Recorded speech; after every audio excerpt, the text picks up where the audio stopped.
for snow. The sun must be lost, thought Paula as she shivered early one morning while waiting at the school bus stop. She knew that bright yellow ball must be floating in the sky somewhere above her. It was daytime after all, but she could not feel its warmth. Did the sun's rays get lost on the way to Boston, she wondered? Or were the thick dark clouds blocking its warmth? Paula remembered how eager she had been to experience winter. After her mother announced that they would be moving from their tropical island of Barbados to Boston, Paula sat in front of the television and watched intently as characters in movies threw snowballs, drank hot cocoa, and made snow angels. Before they left for the United States, Paula had impatiently counted the days until she could see snow. But now that she was finally here, she felt only the disappointment of this awful cold weather.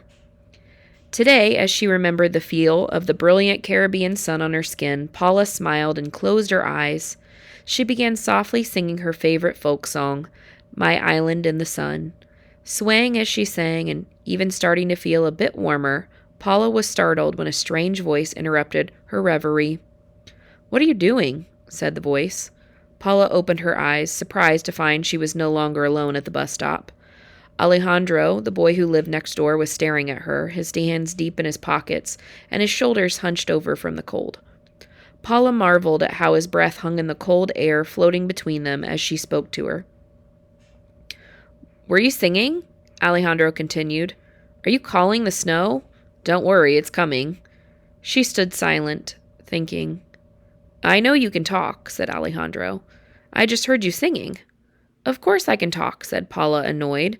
"And what do you mean, am I calling the snow?" Alejandro smiled. "I call the snow when I get tired of waiting for it to fall." He began chanting and stomping his feet to the beat of his song. "I'm calling you to come down, snow. Fall thick and hard so buses can't go. And I can stay home and snowballs throw. So come down, snow. Yes, come down, snow." "Come on, sing with me," Alejandro called. "If both of us sing, maybe the weather gods will hear us." Paula laughed. She wondered whether Alejandro was serious, but just as she opened her mouth to ask him, a snowflake fell on her nose. "Wow!" Paula exclaimed. Her first ever snowflake. It felt like a tiny, wet pinprick on her nose. She put a gloved finger to it, but it was gone by the time she pulled it away. "Ha!" replied Alejandro. "My song worked. We're going to have so much fun in the snow today." "Yeah," said Paula, laughing, and then she stomped her feet and chanted with her new friend, "Come on down, snow."